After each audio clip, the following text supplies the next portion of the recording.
And good morning. Welcome to the Out and About Show on 1590 KVGB and 97.7 FM. Focus on Stafford County, as we'll talk about what's going on in Stafford County, economic development-wise, and other things as well. Joining us here in studio today is the director of the Stafford County Economic Development, Carolyn Dunn, and Ashley Bevan, program director for Stafford County EcoDevo. In here for the first time in 3 months.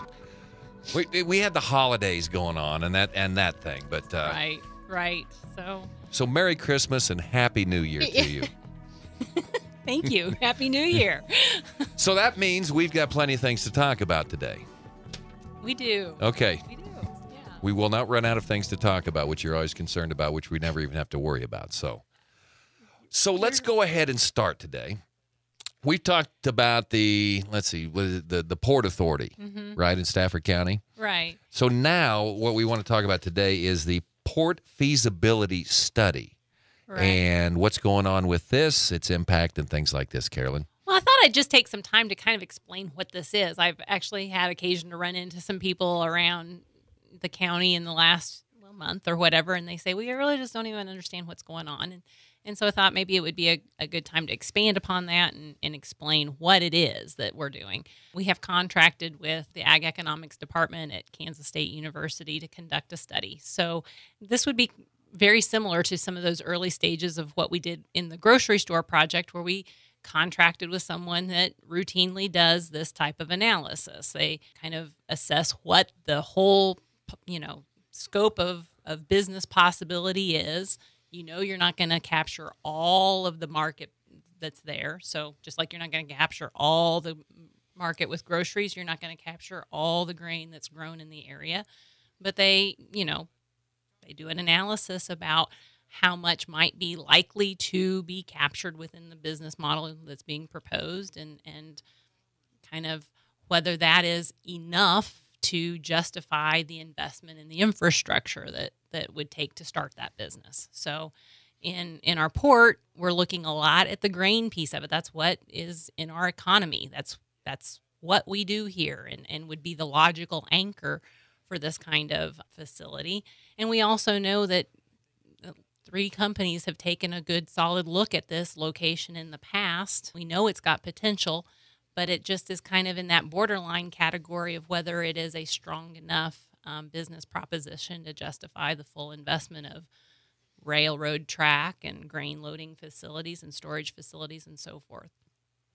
So similar to where the grocery store was kind of, borderline on whether it would stand on, or it would, the investment necessary to create the facility to port that business was a tough proposition on its own, and we kind of tipped the scales by doing some shared investment. We're looking at whether that same concept would do well in this more industrial port context. If it would help us create that anchor facility, presumably grain loading, that would justify the cost of the infrastructure. And with this, we're also looking at whether there's some other businesses that might feed into that well. So similar to the way that we have a pharmacy and a fuel center that are a part of making that investment in a grocery store worthwhile, we're looking at whether there are other complementary services to grain loading. And one example of that was our Economic Development Board in December, along with a county commissioner, went to Wichita and toured some public warehouses. So that general type of business is often referred to as third-party logistics, and it would be the kind of thing where a warehouse doesn't handle just the product of one company. It handles the products of many companies and really just focuses on the logistics in and out. So someone asked me, well, is this kind of like what Amazon does? And I'm sure that could be a way of explaining it. Amazon brings in products for many different companies, and then when orders are submitted, they fulfill those orders. Now, we're not talking about an Amazon warehouse here. We're talking about more of a warehouse that would supply businesses than consumers, and they're everywhere. We just don't necessarily always see them as consumers because we We don't purchase from them. But that is one example of the kind of business along with a grain loading facility that might be complementary. Ever since we started doing this show, I mean, this was one of the topics when we first started doing it several years ago, was the Port Authority and what has happened with that. Just quick overview, and then, where we're at on that right now. Well, I think it's also been an evolution of live and learn. We have the legal authority to establish the Port Authority, but we have never assessed taxes to, for example, procure land or begin any kind of establishing an actual location.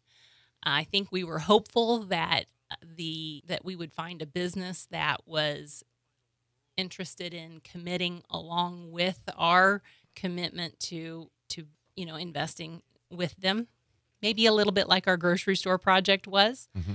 But I think that was probably a little bit naive to think that just comes and falls in your lap, that maybe we're going to have to be a little more proactive, and that's what this feasibility study is going to give us, some definition to where the gap is. I mean, if another company is not going to commit, is it something where just a little bit of investment in land and rail is going to be enough to tip the scales? It'll just kind of give us a little more definition to that, I hope. Some actual numbers. Again, a lot like our feasibility study did with the grocery store and the fuel center. Okay, with this feasibility study, what do you know now that is probably going to be in this, and then what are the things that you're most curious? You just mentioned one of them, but what that you're most curious to find out from this feasibility study that maybe is kind of murky or unknown at this point? That's a good question. It was a good question, wasn't it? It was a good question. It'll probably quantify the quantity of grain they think is going to be able to be captured, and what kind of margins exist, and what kind of margins might be there if we had more efficient transportation, and whether that increased profit justifies the cost of building a storage and loading facility. So with that, we're going to need some current estimates on what the cost of what the construction of that is. I actually know that the person leading the study is spending some time this week in some offices of various grain companies and gathering information that feeds into this. So if something like that, what comes first, the infrastructure and then the company, or the company and then the infrastructure? Well, that's been exactly the dilemma, I think. And it may be the case that if we want something to happen, we're going to have to take the first step. And so presumably that would be we can just go to the railroad and say, why don't you build us a spur in here? We don't know, you might need a place to store some rail cars sometime. Just, go ahead and build this. Yeah, it will be a piece of the puzzle as to whether they want to serve the facility.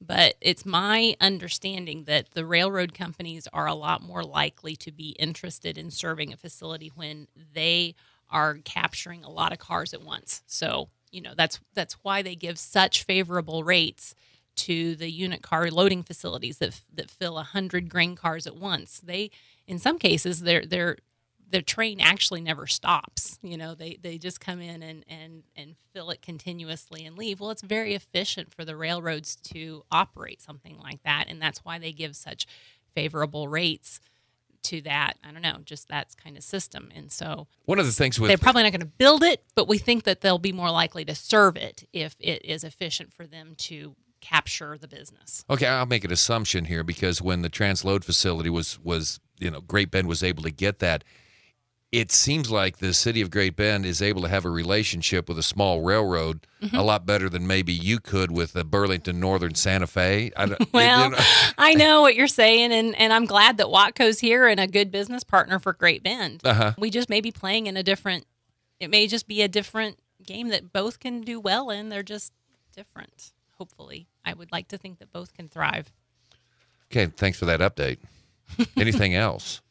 Because I've got Great Bend's kind of going through the same thing. They're looking at these Great Bend City Council on Monday night decided not to go after retail strategies, which would cost the city $50,000 per year, which would go out to basically recruit retail businesses to a community. And there was good discussion, really good discussion at the city council meeting of what comes first. Does the retail business come first, and the larger companies follow, or the larger companies come first and then the retail businesses follow once those you. What do you think? Well, there's no wrong answer there here. isn't. Okay. You're right. I've always thought that retail is a pretty hard sell in rural areas because we don't have, the volume of customers. Retail is kind of a hard proposition, even in areas far larger than we are. We're seeing a lot of closures and consolidation of companies that we've taken for granted for a long time. So my inclination is that the industry needs to come first if I were to make a determination. Yeah, especially when you get if you're a shopping destination anymore, or whether you're not. Just interesting conversations have been taking place here, and then there's a lot of different ways that you can. I mean, it'd be nice to bring in a NASA plant here, but that would make rockets or high tech. I don't know if we have the workforce to support that. So, and that's another piece of the puzzle: is do you have the workforce ready to go for the companies that you're trying to establish? So, there's always something that keeps us challenged, I guess. Ashley Bevan is with us today, so we don't want, Carolyn, we'll give Carolyn a break here real quick. So, okay. All right, AmeriCorps. Yes. Recruiting. So give me an update on this. Well, so obviously we're still recruiting for our 3 positions. We have had a couple interviews within the past couple of weeks that look promising.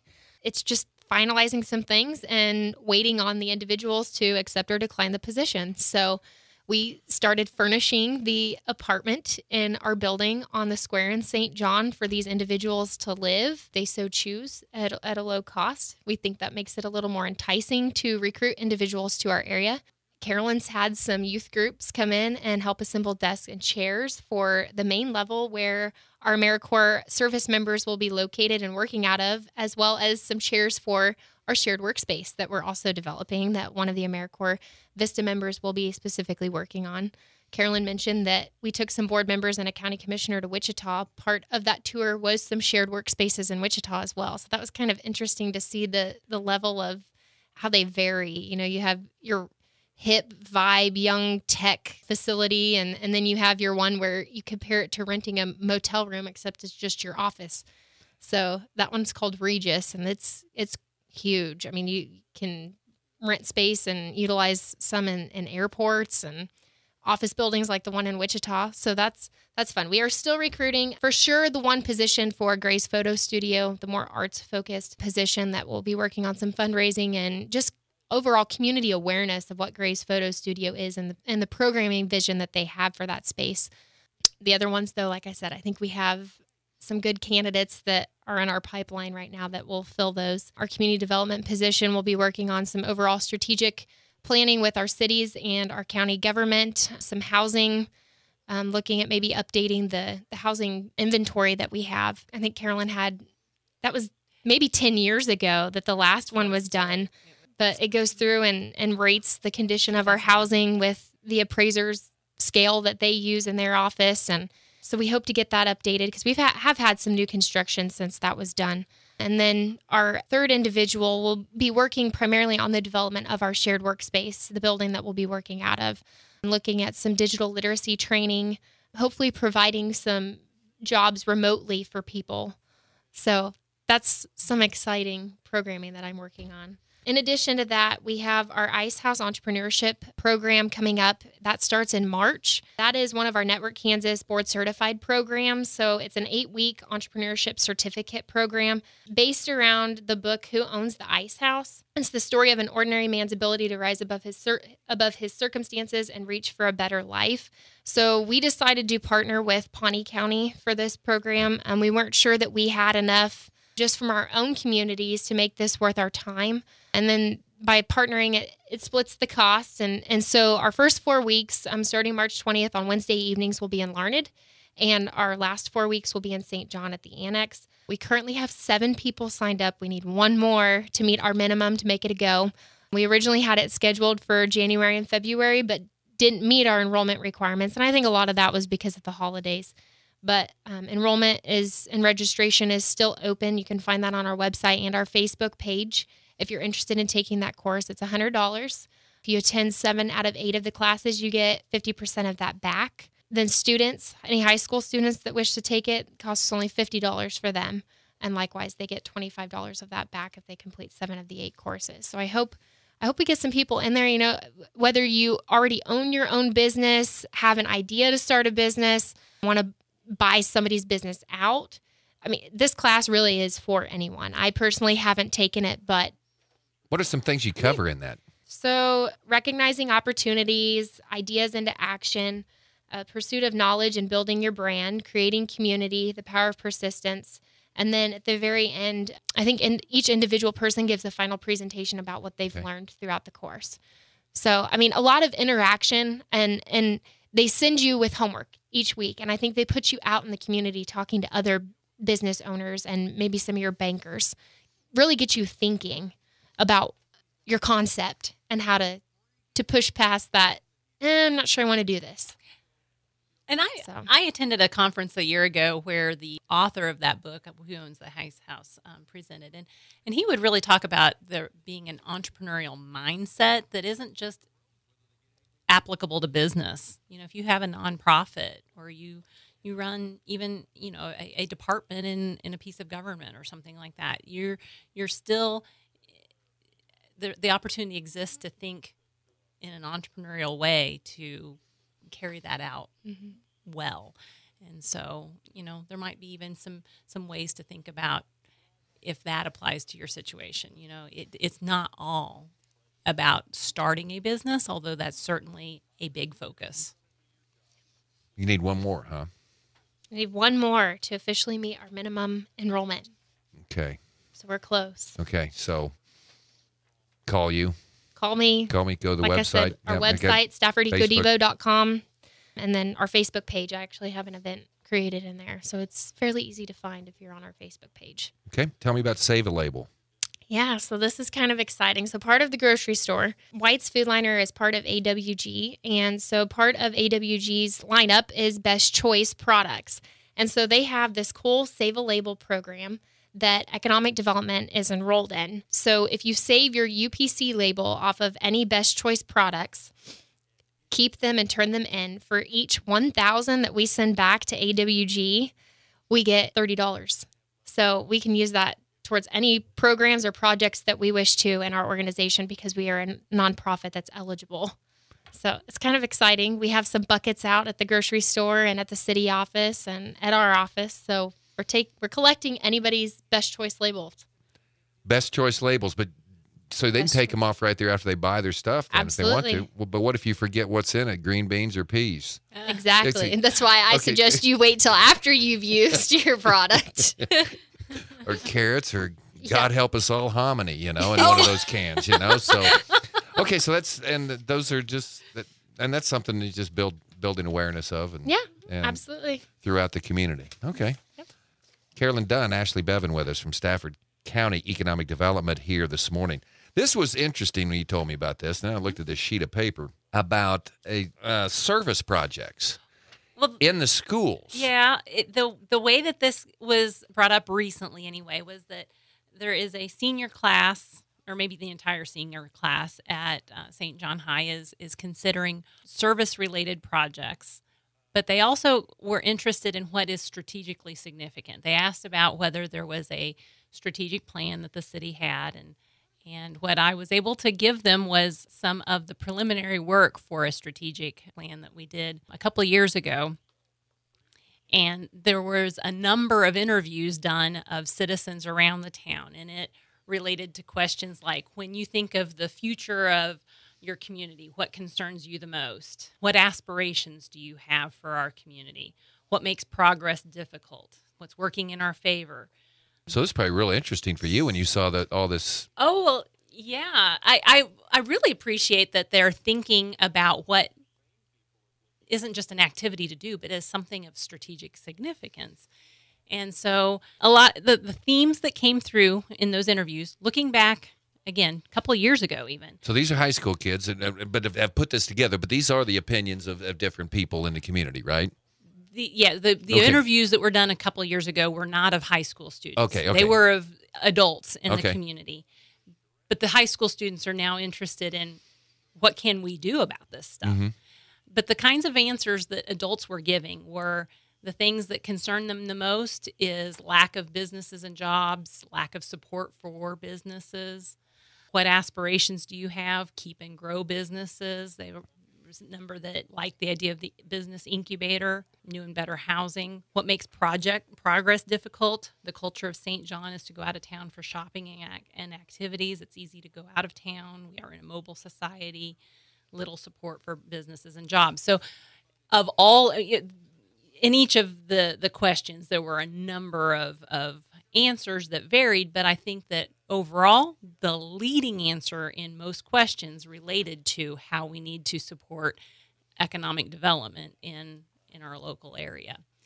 Anyway, I thought it was interesting. The kids are, I think, looking at a number of different things, but even something as simple as collecting labels for best choice, it has kind of a dual benefit. It, maybe collects a few dollars for your local nonprofit, but it also reinforces the idea of shopping local, which we strategically know is a concern. So are they going to come up with their own strategic plans then for this then? I think they're going to come up with a specific project that they feel like they can carry out that, again, fits into what the town strategically needs. So, some of the things we've talked about a little bit. I've shared some information with them. We may have an opportunity to talk a little bit more, but I've challenged them to think about too, like, what is the significance of shopping local versus not? One way that you could look at this is, let's just use an even round number of 1,250. It's close to the number of people that live in St. John. If you assume that they buy, and this comes from the grocery feasibility study. There's an assumption that per capita expenditure is about $47 per person. So, just easy round numbers. If you did 30% of your shopping elsewhere, and you might think, oh, but I'm doing a majority of my shopping locally. Mm-hmm. If you did 30% of your shopping elsewhere, that's $1 million. That's significant when it comes to, your business is thriving, the taxes that are collected. I think about that not only in the context of a grocery store, but, where you go to change your oil and where you go to get your hair cut and everything. And I think sometimes the significance, people don't see it as much because maybe the business is good enough that they're still there. But part of it, I think, is, do they pass it on to another owner after they retire? Is that business then strong enough that another person is compelled to buy that and take it over? I think that's a real cultural issue that deserves more and more attention. To be aware of of how what you might not think is so significant, just a portion of your purchases. But when you're in a small town where there's not a big market to begin with, all those purchases are significant. Yeah, kind of another discussion. It's interesting to see the two communities kind of going through the same thing, and some of the clothing stores, jewelry stores like that to have closed in Great Bend over the years were just the owners finally retired, mm-hmm. and the store closed and there was not anything to replace it with. So, right. It's going on everywhere. It does. George Kolb, who was the interim Great Bend City, I'm using Great Bend a lot today, but there's really kind of what we're talking about is the same. And when he was here for just a short time, he urged the community to use strategic planning. His favorite line was, "What do you want to be when you grow up?" Mm-hmm. And so now we have the young professionals. They have a visioning group that's going on here in Great Bend. The city of Great Bend is going to have a strategic plan. It's really neat. What kind of plans what do we have in Stafford County as far as strategic planning? What is St. John? What is Maxville? What does Stafford want to be when they grow up, I guess? Well, that we had started a similar process a year ago. I think there was some waning energy for it at the time, but I also think that has it may be the right time to gear some of that back up now. What you want to be when you grow up, another version of it is, okay, we know that there's going to be infrastructure needs. How do we kind of assess where we are and pace those investments such that we can afford them without raising taxes a crazy amount, or maybe, within our existing budget, how do we prioritize? I think that's another variation of that need for strategic planning. We actually, in our interview with one of the AmeriCorps candidates, that is within the job that we envision for that person, is to play a supporting role in some of the data collection and some of the organization that goes along with that. Because quite honestly, we don't have nicely packaged strategic plans in most of our entities in Stafford County. Yep, what is it? Dave Ramsey always says, if you're not aiming at something, you miss every time. Yeah. Yeah, it's a good line. And I brought up young professionals. You were in charge of the Leadership Golden Belt class a few years ago, and that was before the young professionals group. And they're like a political force now in this community. Yes, it's really cool. It is great. And you can see where it's filtered on over to a lot of things here in Great Bend. It's the city council is much younger, and they're doing a lot of cool things. And you were right there to see. Somebody brought that up. We had somebody came in from Salina or something like place like that had their group going. And anyway, it's great. I'm tickled at what they've been able to accomplish, and we're trying to do some of that in Stafford County. Ashley has gathered. I have to give Barton County's YP group some credit, because I reached out to them, last year, it's probably in the spring, early summer, and asked, hey, how did you get this going? Are you set up as a formal organization? They reached back out to me and gave me some guidance of how to get started. And so we had our first YP event in Stafford County back in November. Really? I can't say that it was largely attended, but the 15 of us or so that were there, we had a good time. We toured some of our insurance businesses that were there in St. John one evening. It was cold, so I thank them for coming out and bearing the cold weather with us, because the building we were in was not heated. But we have a small group that's we've got started. I mean, I have a handful of people that have helped me directly get things organized, pick dates, where are we going to have this event?